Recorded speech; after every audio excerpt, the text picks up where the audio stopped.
Please listen carefully. Hello, universe, and welcome to the Optimist Daily Update. I'm Kristy Jansen. And I'm Summers McKay. And we are part of the team behind the Optimist Daily, making solutions the news. We bring you reader-funded solutions news every day in order to change the tenor of news media, social media, and the direction of your day to help make it one focused on solutions. 7 days a week, literally 7 days a week. We publish positive news stories written by award-winning journalists and delivered online to your inbox and through our social channels. And also, we are sharing these solutions in a commute-worthy, walk-worthy, home office-worthy, welcome to our new team member, Carissa-worthy podcast. Hi. Today is Thursday, the 17th of June, 2021. Well, Carissa, I don't know if you're listening, but if you are, we just want to say welcome. Thank you for joining. And everybody who follows us on social media, say hi to Carissa too, because that's the voice behind our fabulous Instagram, LinkedIn, Twitter, not yet Snapchat, still Facebook page. So yeah, growing team around here, Kristy. We had our kickoff meeting with Carissa the other day, and she was showing us her vision board. And she had a vision board that's like the world in 2021. And it made me laugh because I think you and I still have our 2020 vision board. Yeah, we never got in. We actually did the process, like the first part of the process. We never finished it, though. And so I'm still looking at my 2020 board, and so are you. And Yeah. I've got lots of scraps and cutouts in a folder that I never quite got around to pasting.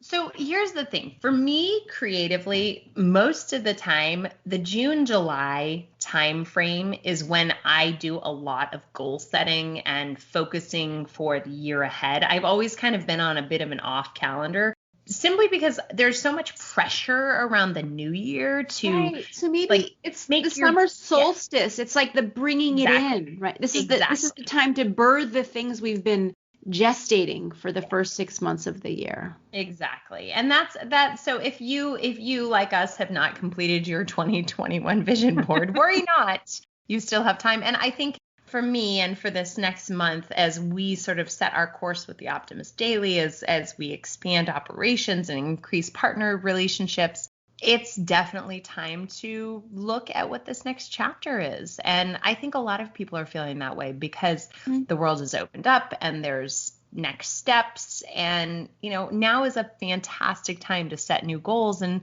re-envision what our world looks like. Yeah. And what we want it to look like, and out with the old and with the new, what makes sense to keep and what makes sense to edit out of our lives. Right. Well, so that's kind of a perfect cue in for my story on the Optimist Daily today, which is in fact about re-envisioning spaces. We're kind of on an industrial build theme today here at TOD. Yesterday we had animals. Today we have industrial buildings. Yes. All right. So my headline reads, North Carolina is turning old industrial buildings into new community spaces.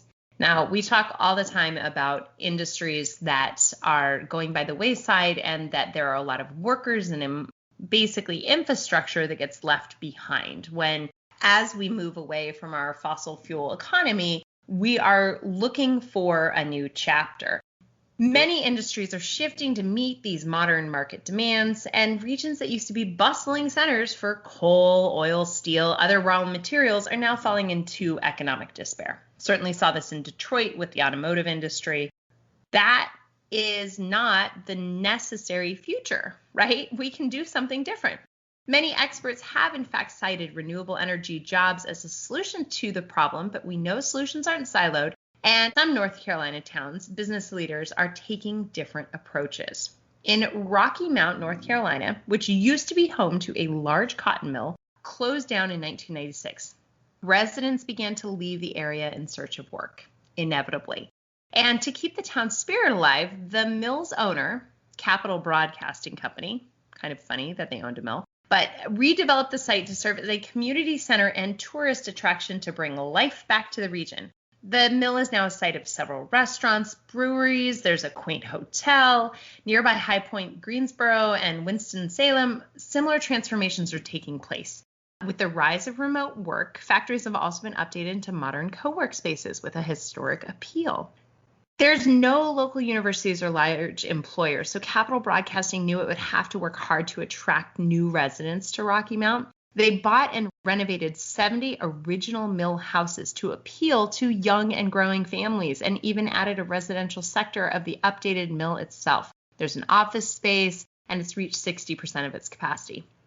Now, Kristy, we have a project in our infrastructure here at the Optimist Daily that this very much reminds me of. It does, because it does remind me of a project that the World Business Academy is working on, which is looking at how to redevelop in a way that's going to keep the natural open rolling hills of a golf course without having all the the downsides of a golf course that was never financially successful anyway, because it's very expensive. And in California, water is just not, it's a premium. And right now we're in one of the most massive droughts that we've seen, even in recent decades when we've had tons of droughts. So golf courses are not necessarily a great idea. On the other hand, a lot of people who live around golf courses love the idea of having open spaces and being in touch with nature. Mm-hmm. So what we're looking at doing is developing it in redeveloping it in a way to create a sort of a sustainable use of that land. Also, maybe incorporate a community center and some different restaurants and focusing on resilience, create an alternative energy, renewable energy demonstration project with the clubhouse and the surrounding area, and in partnership with the local community. So this is a really exciting project to be involved with.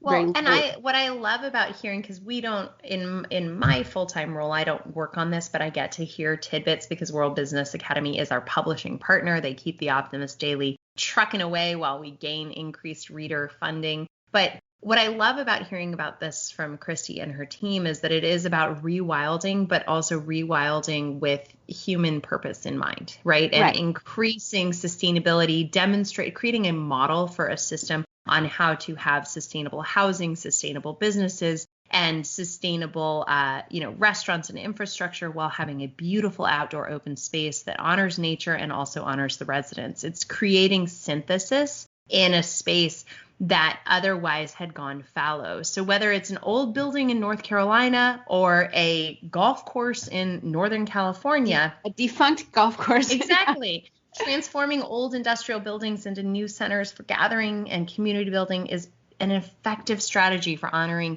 an area's past while also paving the way for the future. So speaking of paving, Kristy, what have you got? Speaking of paving and speaking of sustainability, my headline, taking up from the industrial use idea, is about concrete. And the headline reads, "This self-healing concrete fixes its own cracks to last longer." And I think we've written about concrete quite a bit on the Optimist Daily because it's one of those necessary materials that informs our built environment. And in that, it is responsible for about 9% of global CO2 emissions, which is 3 times more than the airline industry. And most of those emissions actually come from the production and transportation of concrete, as well as repairs associated with it as it degrades, because it doesn't last for 100 years, at least not structurally. The concrete bricks themselves stand up really well, and it's a great building material, but it does degrade. There's some innovators who are working on finding more sustainable techniques for the production of concrete, but now there's a new technology that's aiming to shrink the overall demand by helping the material heal itself, literally. And this is a new technique which has been developed by engineers at the Worcester Polytechnic Institute. And it's an invention that uses an enzyme which is found in human blood, in red blood cells, to create concrete that's more durable, which will help. But it's synthesized, right? They're not using. So they're not tapping into the blood bank to make concrete. But it's inspired by the way that red blood cells process CO2. It's part of this new synthetic biology movement and looking at nature for inspiration on how to solve our current problems. And so I just find this such an interesting blending of the different, both chemical engineering and biological engineering. The scientists have previously been using bacteria to create experimental self-healing concrete, but that process is not that, it's not that rapid. It's a little slow. And so it's not really the overall solution that we need to make concrete, quotes, self-heal. But there's the Nima Rabar, who's the researcher behind this new technology, took inspiration from how the human blood processes the carbon that we encounter. And, that's the whole respiration process. And there's a particular compound, it's an enzyme called carbonic anhydrase, and it's responsible for transforming the CO2 in cells into the bloodstream, for transferring the CO2 from cells and into the bloodstream, which then gets respirated out and we breathe it out into the air. So by adding this enzyme to concrete powder, Rabar, sorry, I'm sure I'm not pronouncing your name correctly, but sorry, Nima, doing our best.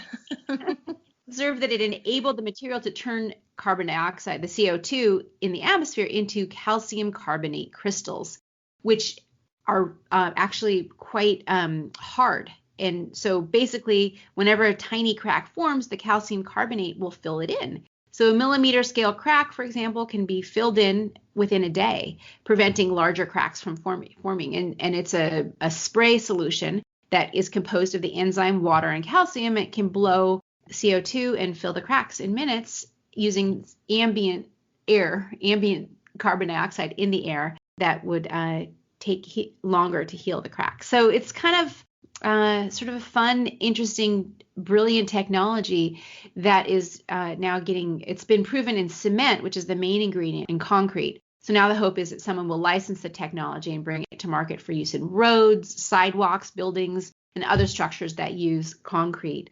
And eventually that invention could make concrete last up to 4 times longer than usual, which would limit to generate new concrete, which would limit the need to have emissions adding to our global emission profile, which is it's all a solution. That's why I love it. Exactly. Well, what I love about this is that it's recognizing, not only improving our building material choices, creating more sustainable building materials, but also recognizing that elongating useful life of things, as opposed to the hunt for planned obsolescence, which you and I talk about all the time, right? So this is a way, just like the right to repair for our electronic equipment, we then have ideas on how to extend useful life. And certainly anyone who is currently involved in construction or building a home, with the tremendous rise in cost of construction materials, you want to know that you can extend its useful life. So I love this.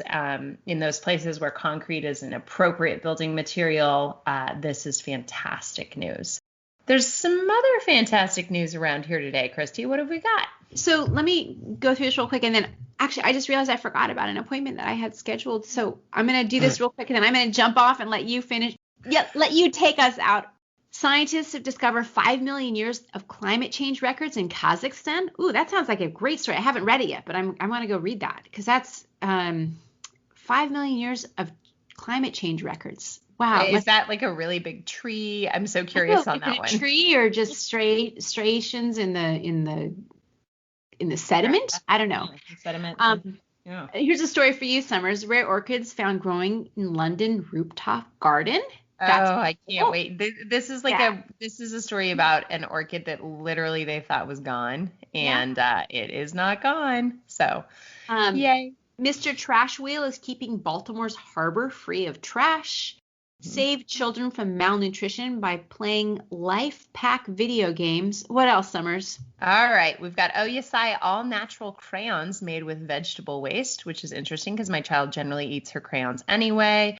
Save water in your yard with these drought-resistant plants. Kind of the Las Vegas story yesterday about don't you dare have a big old lawn. Allergies got your nose. 4 medication-free methods to unclog your sinuses. Michelin develops inflatable sails to cut carbon footprint of shipping. That and much, much more is available on the Optimist Daily. Hey, if you are listening to this a day late or a week late, or you're bulk listening on Saturday, you can always use the search function on optimistdaily.com in that top right corner and search on any of the keywords for stories that inspire you. It'll probably make you log in or create a free account, but Your account is free. You can listen, you can watch, you can read. And if you feel like it, please consider becoming an emissary. We promise to continue to share positive solution-based stories with ideas on how you can participate in this changing world and ensure it is changed for the good. We promise to cover current events with accuracy, legitimate sources, and offer you the information needed most to chart new paths for all of us. As you might have guessed, Kristy headed off to her meeting, which she was late for, so I'll read us out. Thanks, everybody, for listening. From me to you, Carissa, welcome to the team, and my kittens say hi. That's about it. All right, see you tomorrow.